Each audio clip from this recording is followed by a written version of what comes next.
اب اس کی شہادت کا تذکرہ کریں گے کہ جو اگر کرب و بلا میں نہ ہوتا تو مظلوم امام حسین کے جہاد کو تاریخ کے مورخ شاید سیاسی بغاوت لکھ دیتے۔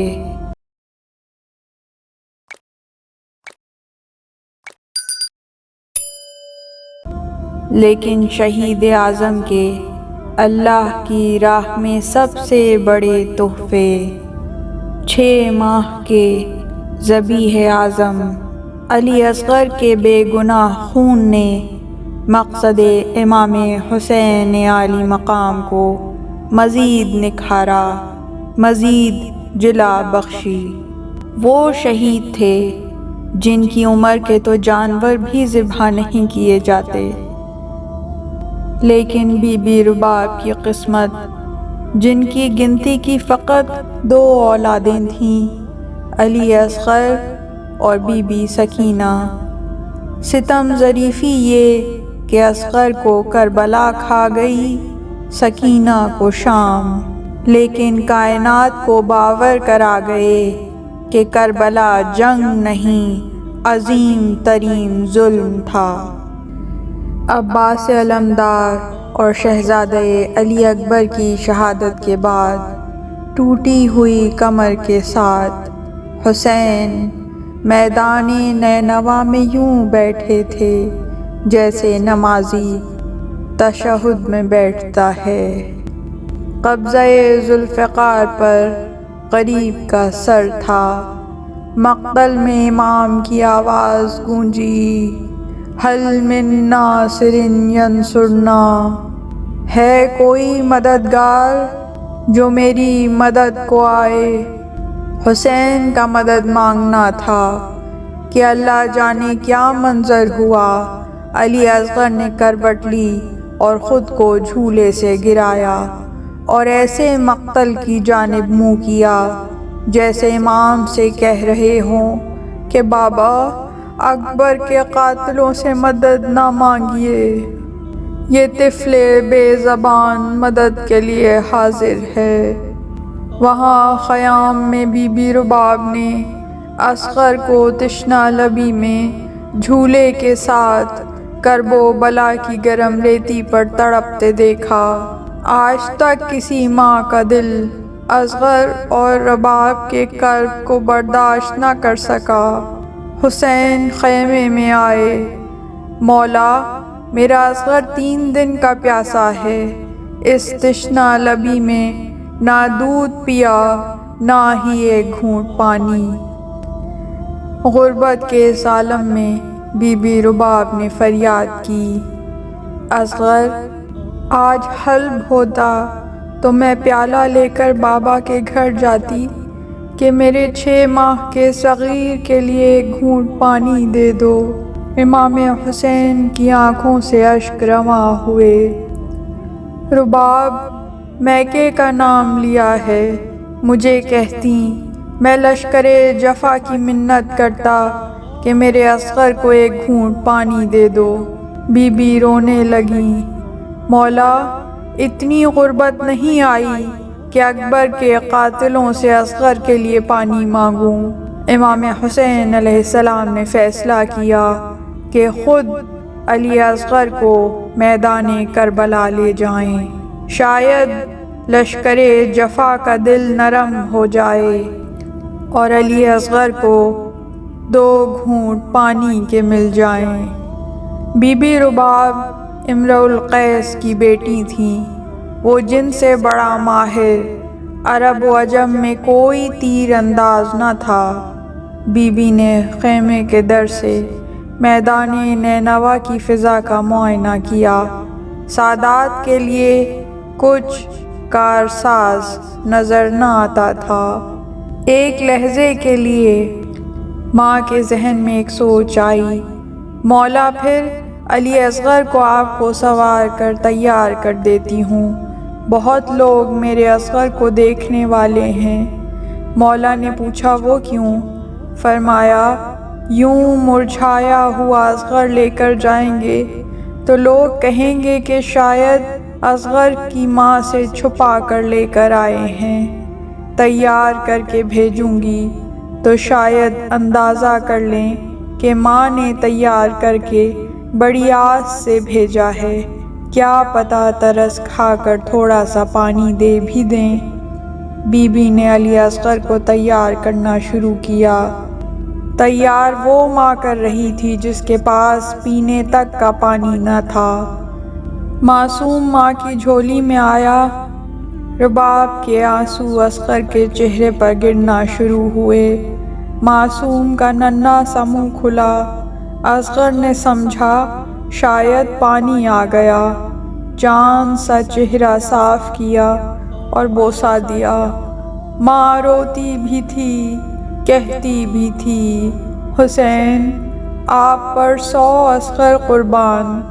پھر بی بی نے اصغر کو 2 کرتے پہنائے، ایک سفید جو پہلے پہنایا، پھر ایک وہ سبز کرتا جو سغرا نے مدینے سے سامان سفر کے ساتھ بھیجا تھا۔ اصغر کربلا کا وہ شہید تھا جس کی جنگ بھی نرالی تھی اور سواری بھی، وہ جو دوش رسالت کی زینت ہوتی تھی۔ ہو گئی تیاری تمام معصوم کی، مظلوم کربلا کی گود میں آئے۔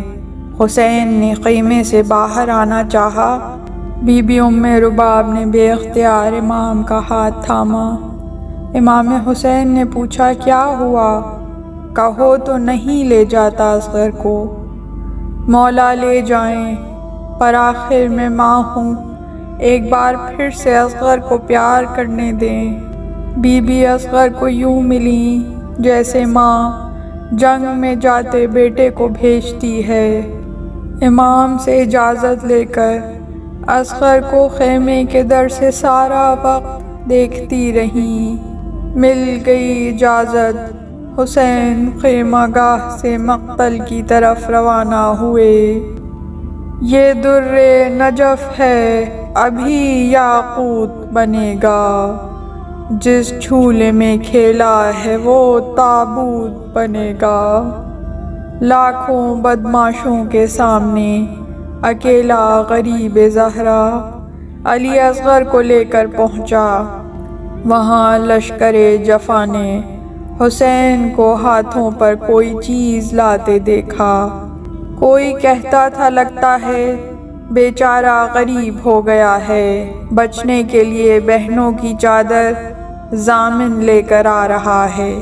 کوئی کہتا تھا بس لاشیں اٹھا اٹھا کر تھک گیا ہے، اب عباس جو مارا گیا ہے تو صلح کے لیے قرآن لا رہا ہے۔